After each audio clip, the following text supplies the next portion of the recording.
Darum geht es heute.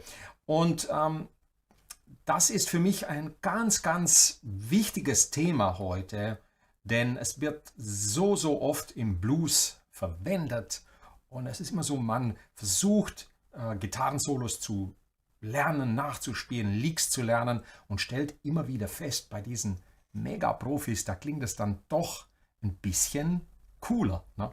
Und heute werden wir uns mal anschauen, woran das liegt und warum gerade die Dur-Blues-Lieder so schön klingen können, wenn wir zwei Sachen beachten, über die ich heute mit euch reden möchte. Aber bevor es losgeht, sage ich erstmal ein Hallo an alle, die im Live-Chat dabei sind. Und ich werde hier mal kurz den Chat noch einblenden. Ich glaube, es wird zwar anders aussehen wie gewohnt, aber mal gucken, ob das für euch so dann okay ist. Also mal schauen wir mal hier. Ein bisschen ein schwarzes Motiv. Also ihr seht schon, YouTube hat umgestellt von weiß auf schwarz. Und ich hoffe, dass das auch jetzt von Anfang an richtig gelaufen ist. Ich habe leider nicht so die Kontrolle mehr über das, was passiert. Bei den Livestreams sieht es jetzt so aus. Das ist jetzt im Grunde genommen eine Zurückführung der Kontrolle zu Google und YouTube. Ich kann also jetzt nicht mehr wie früher den Livestream einfach aus meiner Streaming-Software starten. Das führt zu Konflikten zwischen den beiden, einmal zwischen der Streaming-Software und YouTube. Und wenn ich diese Regel nicht befolge, die ich vorher 5 Jahre, also lang anders handhabte, dann und du bekommst keine Anleitung, nichts. Also bear with me, herzlichen Dank, lieber Stefan, für die Spende. Es ist schwer durchzuhalten. Das ist, ich will jetzt nicht, ich weiß, in der Online-Welt ist alles Friede, Freude, Eierkuchen, alle verkaufen dir irgendwas, alle grinsen dir ins Gesicht und was fehlt, ist das Menschliche und das Menschliche geht immer mehr verloren. Ich habe gerade heute Mittag mit meiner Frau wieder gesprochen über dieses Thema, dass die Dinge mich überhaupt diese Fetisch über Sachen und immer weniger die Menschen in den Hintergrund zu drängen, sie immer mehr zu entmündigen. Das ist so ein ganz zutiefst emotional berührendes Ding. Ich weiß nicht, wo das noch hinführen wird. Ich hoffe, dass ich meine Menschlichkeit behalten kann. Ich sage es euch ganz ehrlich. Ist von Jahr zu Jahr schwerer und das entmutigt einen auch, wie er schon schreibt und auch versteht, dass man nicht einfach sagen kann, ich habe hier einen ziemlichen Aufwand, den ich treibe für diese Videos, wie ihr hier sehen könnt, natürlich anhand der ganzen Kameraführung und das alles soll hier natürlich für euch perfekt sein. Diesen Anspruch habe ich einfach auch. Und ja, und immer wieder kommen dann so diese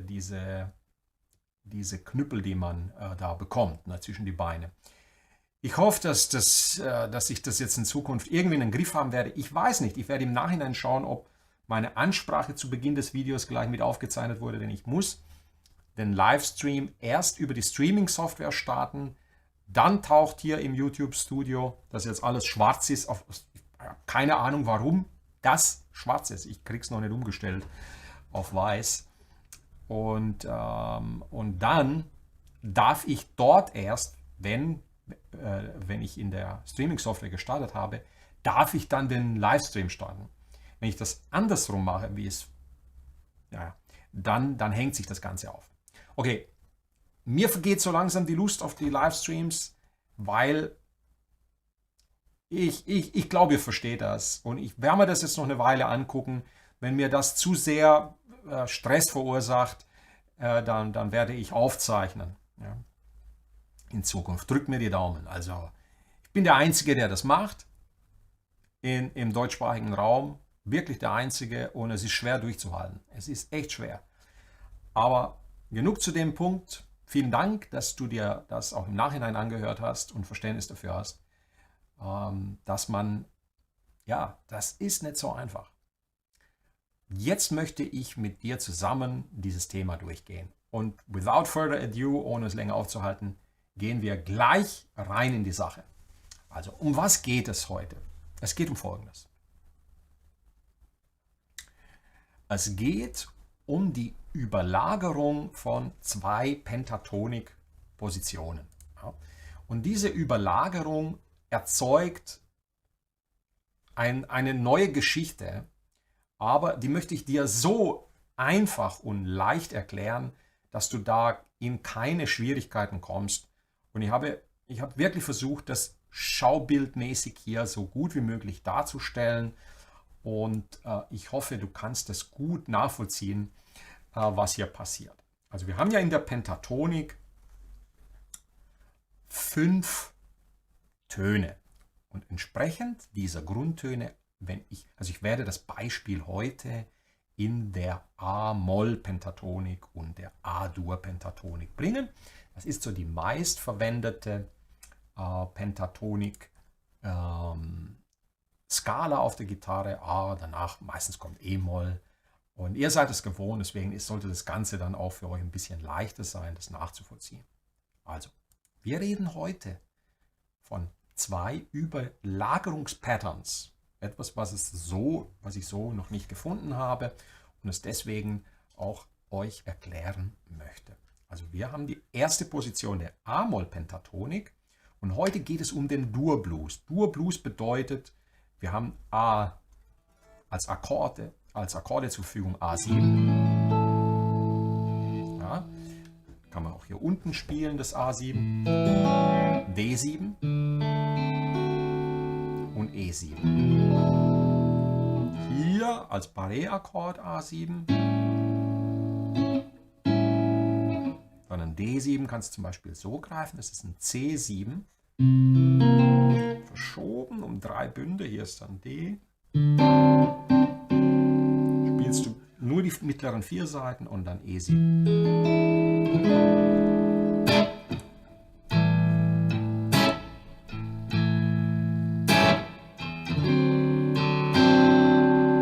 Werden wir ein Beispiel bringen mit einem Backing-Track in A-Dur. Es gibt den Dur-Blues, denkt man hier an den Meister B.B. King, der seine Songs so gut wie alle in Dur gebracht hat und viele, viele andere auch.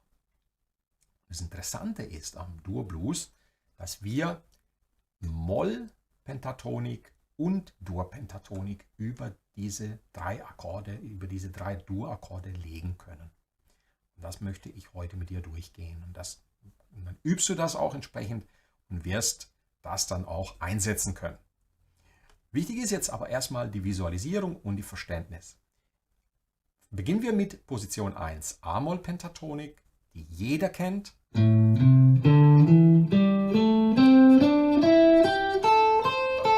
Das ist dieses Bild hier links oben und A habe ich rot gekennzeichnet als Grundton.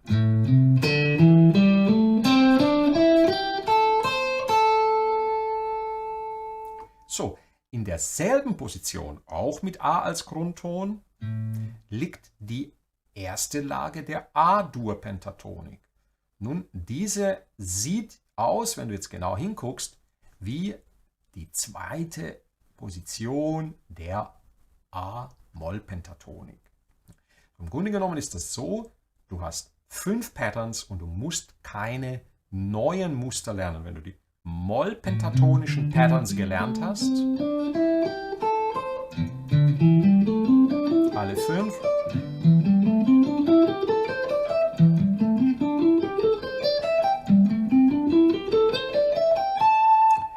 dann musst du die nicht neu lernen, sondern was passiert? Deine Position 2 hier in A-Moll verschiebst du einfach nur um 1, 2, 3 Bünde nach links und dann hast du diese Position 1 der A-Dur-Pentatonik. Also, lass es mich so sagen, die Position 1 Moll wird in der gleichen Lage überblendet mit der zweiten Lage, die du aus Moll kennst, nur 3 Bünde nach links. So, Das klingt dann so.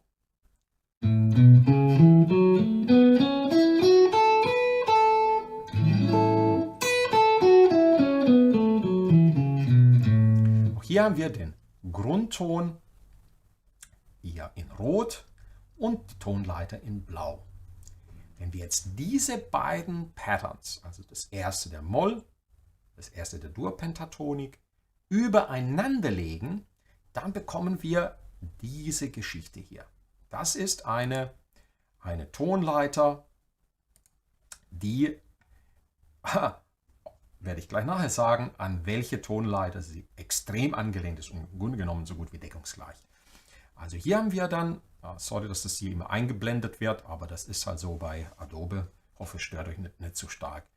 Wir haben den Grundton A, der überlagert sich, wie du hier oben sehen kannst, dreimal. Das ist dieses berühmte Dreieck mit den 3 A-Tönen. Und in der Dur-Pentatonik, siehst du ja auch, ist es identisch, genau identisch. Und die Töne, die sich überlagern, habe ich mit diesem Kreis gekennzeichnet. A, E und A. So, E ist sehr wichtig, weil das ist die Quinte. Für A hier. Ja, und auch unser Quintenakkord. Ganz weiterer sehr, sehr wichtiger Ton ist hier in Blau aus der A-Dur-Pentatonik. Und zwar, das hier ist die die Dur-Terz und die C ist die Moll-Terz. Cis ist die Dur-Terz. Das hörst du dann. Das ist der Finger hier vom A7-Akkord.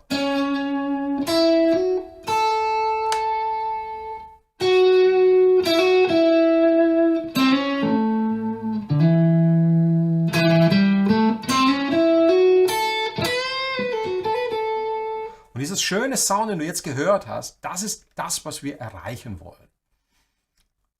Erste Übung, du spielst die A-Moll-Pentatonik runter und dann die Dur-Pentatonik hoch. Dann die Dur runter.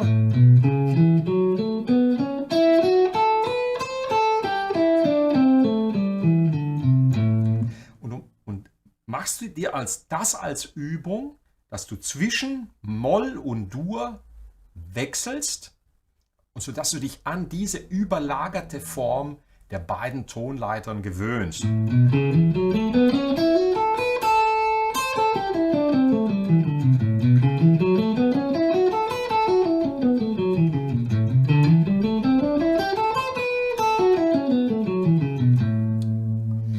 Und dann als dritter Schritt kannst du alle Töne, siehst du hier wunderschön, in dieser Überlagerungstonleiter, kannst du alle am Stück mal probieren.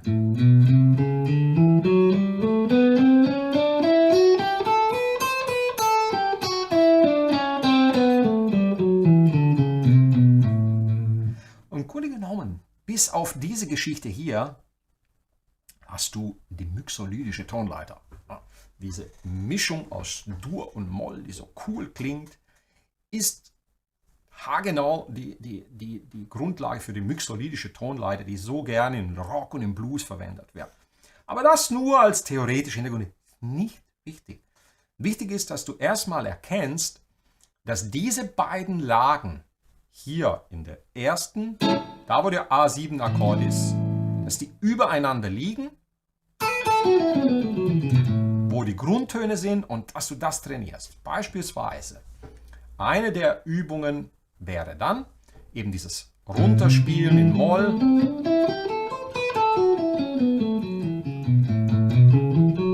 Dur, Moll, Dur, Moll, Moll, Dur. Und dann wie man diese Töne dann einsetzt und was man dann macht, zeige ich dir nachher, wenn ich zum Backing Track spiele. Okay, cool. Und was du dann machen kannst, ist, dass du zum Beispiel diese beiden Tonleiter, die übereinander liegen, mit Patterns trainierst. Beispielsweise Triolen. Ne?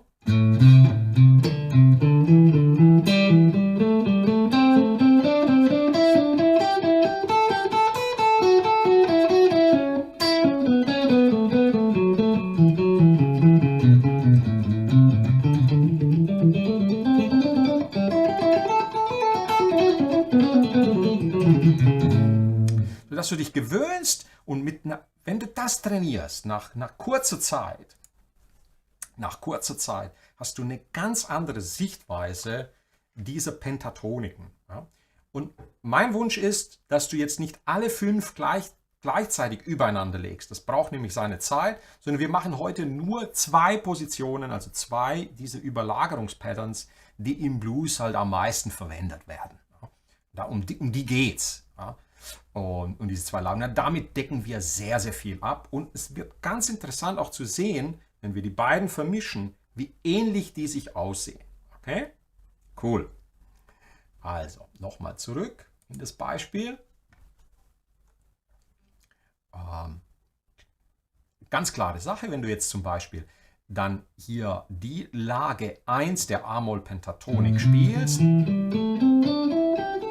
Und vorhin habe ich es ja gesagt, wenn du die jetzt nach links schiebst, um 3 Bünde, dann hast du die 5. Lage der A-Dur-Pentatonik. Ne? Also lasst euch dadurch nicht irritieren.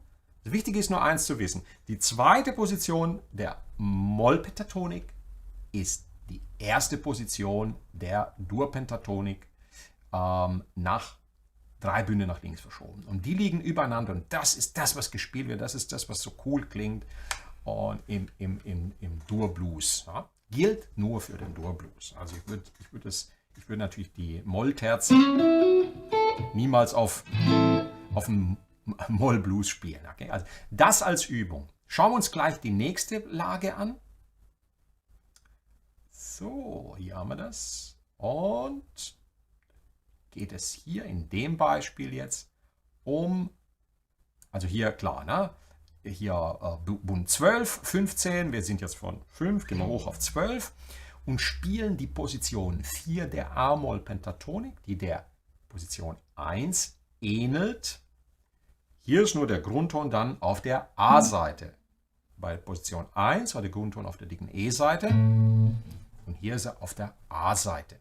Wir beginnen im 12. Bund und spielen 2 große Schritte, 2 kleine, ein kleiner versetzt und noch ein großer Schritt.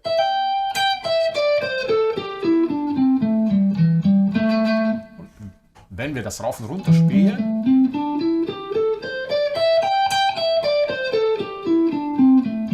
hören wir immer auf einem roten, also auf einem Grundton auf. Die A-Dur-Pentatonik-Position Nummer 4 ist die Position 5 der A-Moll-Pentatonik, 3 Bünde nach links verschoben. Beginnt hier dann im 12. Bund. Und es ist diese leichte 2 große Schritte, 2 kleine, 2 große, 2 kleine Schritte. Und auch hier auf dem A aufhören. So. Dann, wenn du das übst, übst du Position Nummer 4 in Moll.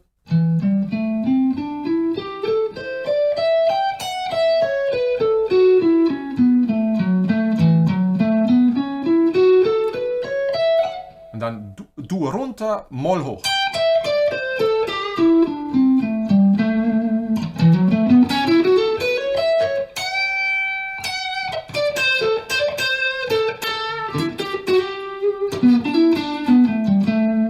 Das Ganze, diese Mischung dann, die haben wir dann hier unten. Hier siehst du ganz genau nochmal die Überlappung mit der Quinte und dem A als Grundton. Hier haben wir zweimal das A, einmal auf der A-Seite und dann auf der G-Seite im 14. Bund. Und das E haben wir dreimal, der Quintenton. Ja, so wie es hier war, mit dem A-Dreieck, ne, also mit dem 3 mal A, hast du es hier genauso. So kannst du dir gut merken, die Grundtöne in A, in E, Quinte. Und dann hier dein A, 12. Bund A-Seite, 14. Bund G-Seite. Hier nochmal Position 4 Moll, 2 große, 3 kleine, einer versetzt, der versetzt und dann groß, klein, klein, klein, groß, groß. Und deine A-Dur-Pentatonik hier in Position 12. Das ist nichts anderes wie das, was du spielen würdest in A-Moll, nur 3 Bünde tiefer im 12. Bund. A-Moll wäre dann hier. Und hier ist Dur. Das ist alles. Also du musst nichts Neues lernen. So, dann die überlagerte Tonleiter klingt.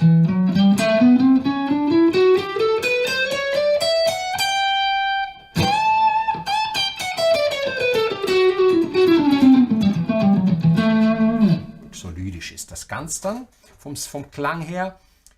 Was mir hier auffällt, ist, wenn ich jetzt die beiden vergleiche, ist nichts anderes passiert, wie dass sich dieses Pattern hier, das hier unten ändert mit groß, klein und vorher waren diese 4 Töne hintereinander chromatisch, haben wir dasselbe hier, die 4 Töne chromatisch.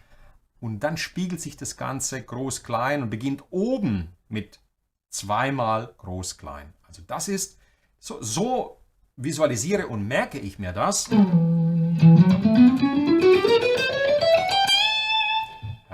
und dasselbe bei einem anderen Pattern. Und hier dann natürlich, ne?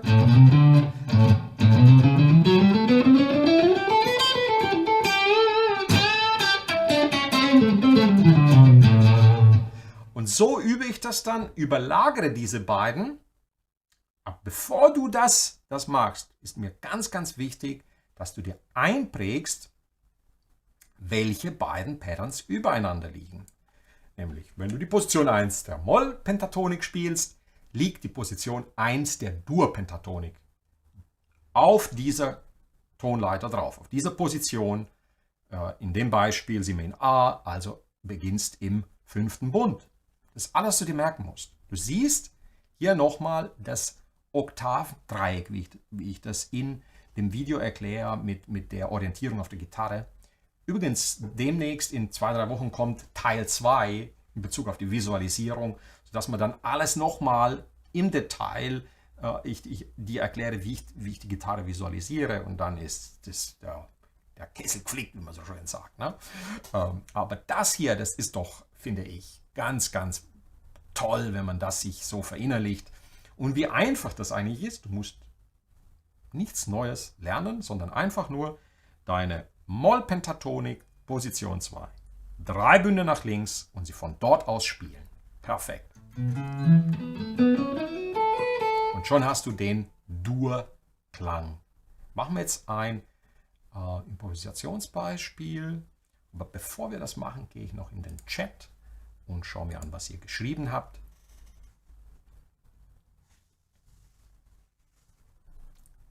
So.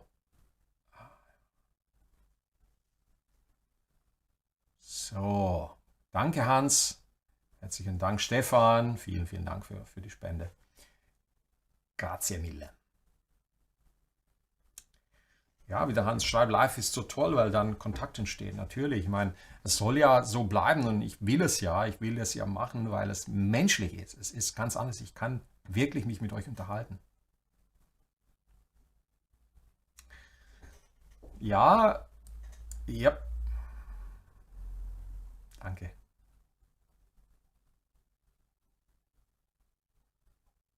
Grundsätzlich Frage auch zu diesem Thema. Hatte ich das Plektrum so? Ja. Plektrum locker halten und nur ein bisschen Druck erzeugen. Ne? Also ganz locker. Gehen wir mal in die Nahaufnahme. So, dann kannst du es hier oben sehen. Also du kannst hier... Ne?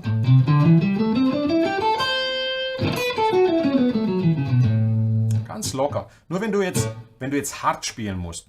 Ne? Dann hältst du es ein bisschen fester. Das ist alles, was du machst. Also entspannt und locker halten.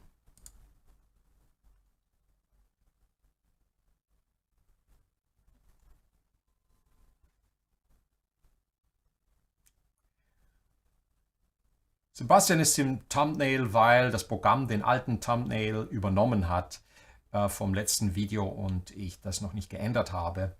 Aber am Donnerstag ist Sebastian wieder mit einem ganz, ganz tollen Thema dabei.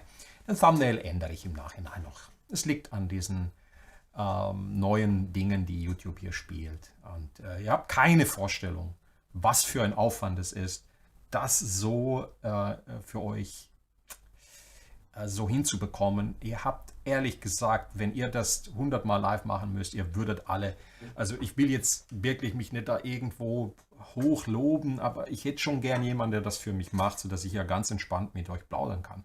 Aber ich mache ja alles selbst, also die Bild und Ton und Video und Schnitte und die Regie live zu machen, das ist schon etwas, wer mir da zuguckt, der sagt, oh, ich hätte nicht die Nerven dazu, das zu machen. Das ist ganz, ganz klar so, ne?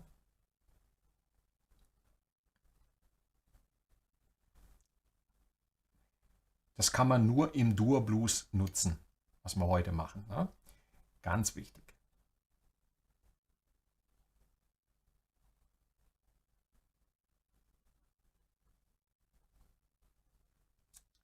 Ja, diese Überlagerung ist mixolydisch. Also seht ihr auch, wenn ihr euch die mixolydische Tonleiter anguckt, bis auf die einen Dur-Terz ist das alles wunderbar deckungsgleich. Ja. So, kurz noch mal rein und dann wird gespielt und dann zeige ich euch noch ein paar Übungen und dann könnt ihr damit viel, viel Freude haben. Also, übe das ganz entspannt mit Metronom. Du kannst natürlich die erste Position, ich bin nicht mehr sicher, die kannst du super, also deswegen trainiere dein Ohr auf diesen Sound.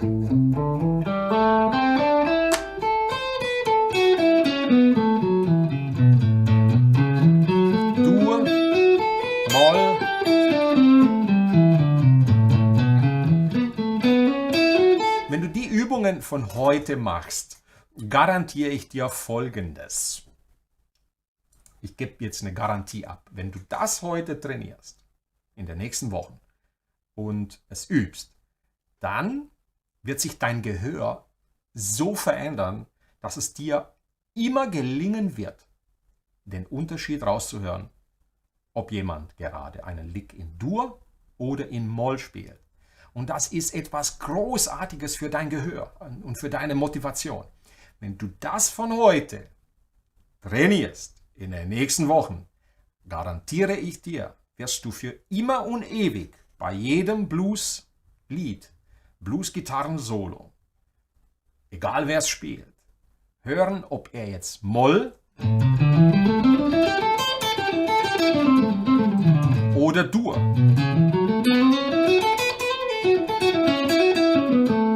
Du wirst es hören, dein Gehör formt sich neu. Und das ist etwas Großartiges, weil du dann auch Licks raushören kannst, transkribieren kannst sozusagen. Ne? Das ist das, was ich dir wünsche. Und das ist das, was du machen solltest. Ganz, ganz entscheidend, weil kaum jemand trainiert das so und es tut so unendlich gut für dein Gehör. Okidoki. So, was man im Blues noch macht, es kommt tatsächlich noch eine Note hinzu. Vielleicht kannst du dir das merken. Ich wollte die nicht zusätzlich noch einführen, weil dann hätten wir hier, dann wird es unübersichtlich. Und das ist hier das S, also zwischen D und E, die sogenannte Blue Note. Die kannst du im Blues natürlich auch noch einfügen. Dann hast du hier 1, 2, 3, 4, 5 Töne hintereinander. Das S hier, also die Blue Note, ist immer eine Übergangsnote, auf der darfst du niemals verweilen. Du kannst sie benden, du kannst sie sliden, kannst mit ihr machen, was du willst, aber bleib nicht auf ihr stehen. Und die Blue Note hier, also zwischen der Quarte und der Quinte, das S einzufügen, ist typisch Blues. Okay, jetzt machen wir ein Beispiel mit einem Backing Track und ich werde ein bisschen in diesen beiden Lagen hier für euch improvisieren, sodass ihr dann zugucken könnt. Natürlich, ganz entscheidend ist auch noch Folgendes, dass ihr das versteht. ganz entscheidend ist dann auch noch, wir können alle 5 Positionen spielen. Ich will nur, dass du als erstes diese 2 Überlagerungspatterns so trainierst und dich daran vom Gehör gewöhnst, weil da spielen die Leute wie Clapton, Bonamassa, Stevie Ray Vaughan haben genau da ihre ganzen Solos, manche Solos nur in der ersten Überlagerungslage und dann eine Oktave höher gespielt. Ja. Und das war's. Und dann natürlich noch hier die 4. Position, und was Clapton dann natürlich macht, ist, dass er die Pentatoniken horizontal noch ein bisschen verbindet. Ist heute nicht das Thema. Heute ist das Thema Training für dein Gehör, dass du das hören kannst und dass du in Zukunft dir bewusst bist, was du gerade hörst. Höre ich jetzt Töne aus der Moll- oder aus der Dur-Pentatonik? Und das wirst du jetzt schon hören. Hör genau hin. Also, es geht los. Hoffe ich. Kein Ton. So. Ich probiere es nochmal. Jetzt vielleicht? Ja, so. Das ist so ein B.B. King-mäßiger Backing-Track. Ich spiele jetzt nur die Tonleiter rauf und runter. Okay? Einfach so. Mal Dur, mal Moll.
Wechsle ich in die nächste.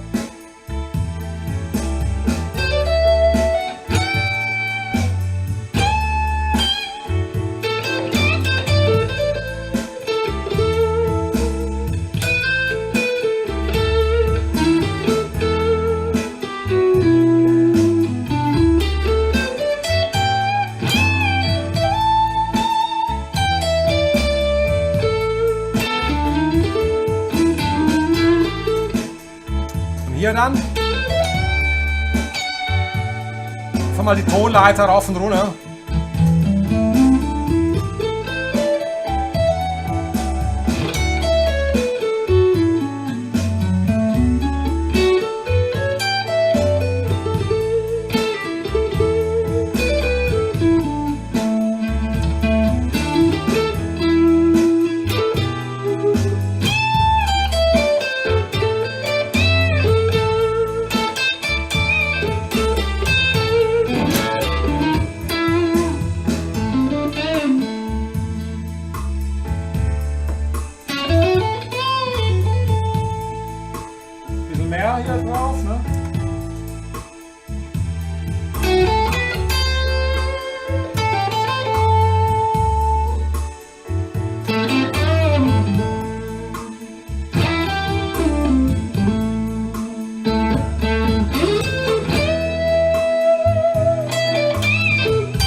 nur die Tonleiter jetzt mal nochmal rauf und runter.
Das macht Spaß ohne Ende. Ja?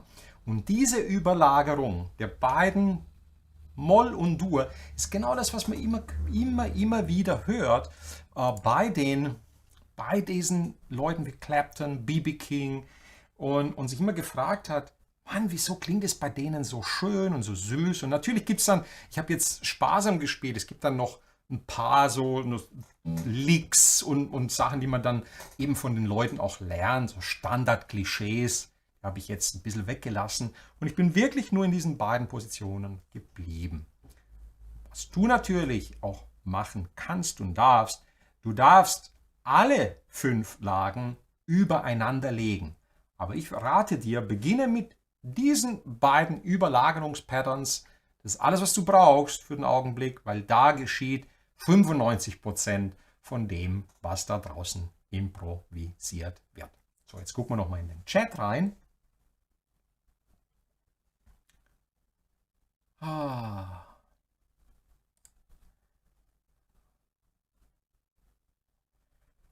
Ja, schöne Farbe, herzlichen Dank. Ja, Fiesta Red. Danke, ihr Lieben. Das ist meine Fred King, die habe ich auch schon seit einigen Jahren. Und ich hatte P90 Tonabnehmer drin und mittlerweile ist ein Set Amber Pickups in dieser Gitarre und ich bin sehr, sehr happy mit ihr. Also sie klingt sehr bluesig, sehr schönes Teil. Ne?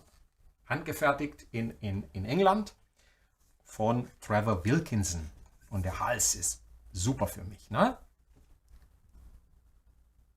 Genau. Das ist ein Spiel so wie er das schreibt. Wenn du nur die Moll- und Dur-Pentatonik nimmst und die Terz weglässt, ist es die mixolydische Tonleiter.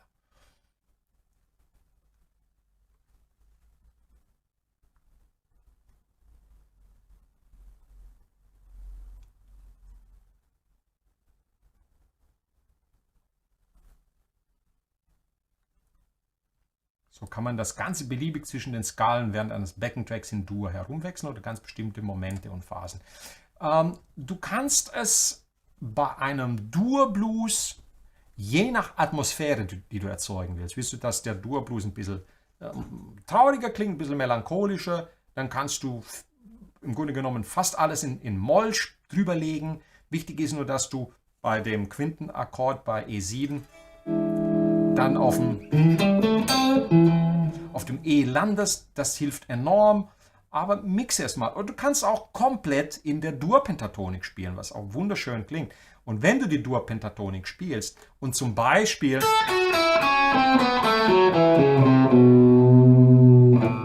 die Blue Note dazu verwendest, dann klingt das Ganze super süß. Hört mal hin.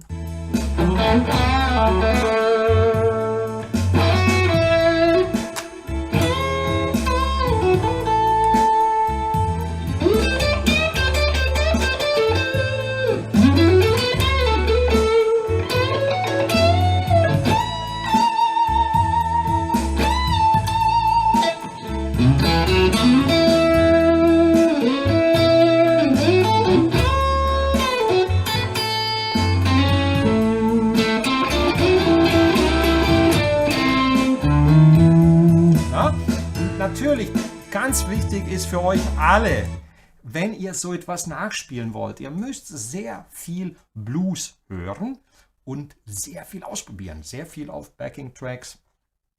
Diese Tonleitern erstmal ausprobieren, darauf improvisieren, Spaß damit haben. Und mit sehr viel meine ich wirklich sehr viel. Blues ist etwas, muss man sehr oft hören. Ich weiß noch, Clapton hat in seiner Biografie gesagt, wie auch die Keith Richards zum Beispiel oder Jeff Beck, sie haben sich die Platten der schwarzen Bluesmusiker liefen auf Dauerbeschallung 24 Stunden rund um die Uhr jahrelang angehört, um hinter die Phrasierung, hinter die Motive, das sind Motive, hinter die Licks zu kommen. Und du wirst es nur dann schaffen, wenn du es genauso machst. Also ganz viel hören, ganz viel mit den Liedern mitspielen, auch mit den Originalliedern, mit Backing-Tracks, und dann formt sich dein Gehör, weil vieles von dem, was ich mache, basiert auf meinem Ohr. Gehe ich jetzt in diese Richtung, und es sind nicht auswendig gelernte Sachen. Ein paar Licks natürlich, ein paar Phrasierungen sind typisch für bestimmte Gitarristen. Das macht jeder von uns. Ja? Und die haben sich im Blues etabliert. Man denke da wirklich an was B.B., Albert King, Freddie King, diese Musiker gespielt haben. Das ist einfach ein Standardvokabular. Das muss man sich anhören, okay? Könnte man dann mixolydisch mit 3 Noten per String in der ersten Position in 5 Minuten auch spielen? Manuel? Ja, kannst du. Völlig klar. Kannst du. Genau, so Micha schreibt, fehlen nur noch die Chromatics von Sebastian, hätten wir Dur, Moll und Jazz kombiniert. Ich habe einiges kapiert. Das freut mich, Karinchen. Super. Also ihr Lieben, das sollte es für heute gewesen sein. Ich will den Stream auch nicht übermäßig lang machen. Ich bedanke mich jetzt schon mal bei euch, dass ihr so zahlreich dabei wart, und vor allen Dingen für die Geduld, die ich immer wieder brauche von euch. Herzlichen Dank für die Livestreams. Ich hoffe, dass sich das jetzt langsam bei mir einpegelt, und ich wünsche dir viel Spaß mit dieser Idee. Wie gesagt, ich gehe noch mal kurz zum Abschied hier rein, um es noch mal ganz klar dir zu artikulieren. Du lernst hier nichts Neues, wenn du die 5 Lagen der Pentatonik kannst. Du hast deine erste Position, du überlagerst sie, du nimmst die zweite Position der A-Moll-Pentatonik, schiebst sie 3 Bünde nach links, ja, beginnst hier auch im 5. Bund, spielst die zweite Lage, und dann kannst du diese ganzen Töne hier verwenden zu deiner Improvisation. Lerne erst das, übe rauf, runter, übe.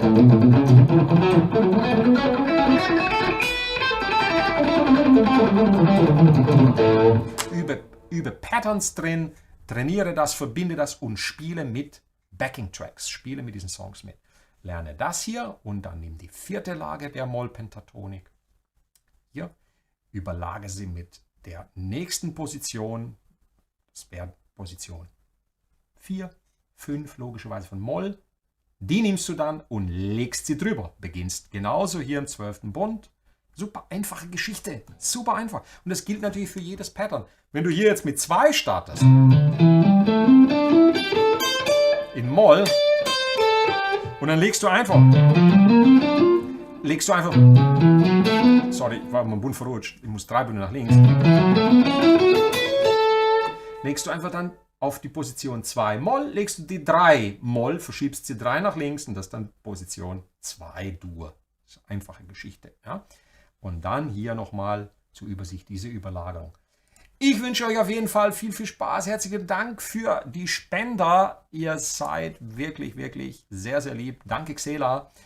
Danke, und ich hoffe, dass es das Allerwichtigste ist mir Folgendes. Dass ihr den Unterschied hört. Hören zwischen Moll, Dur. Übe die eine Position runter, die andere hoch.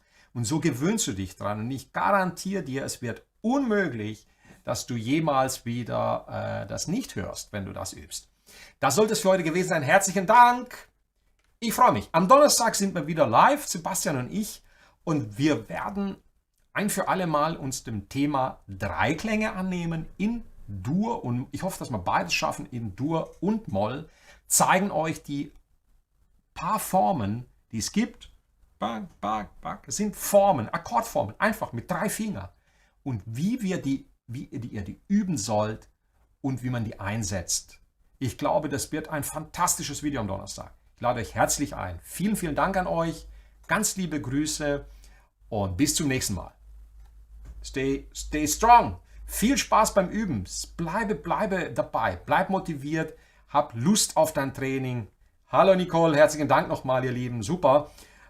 Vielen, vielen Dank, dass ihr live dabei wart. Wir sehen uns und bitte, bitte nehmt jeden Tag die Gitarre zusammen. Wenn du dich mit einem Thema wie dem Blues beschäftigst, dann bleibe länger dran. Es ist etwas, da musst du viel, viel, viel hören. Das ist der Schlüssel für alles. Okay, herzlichen Dank.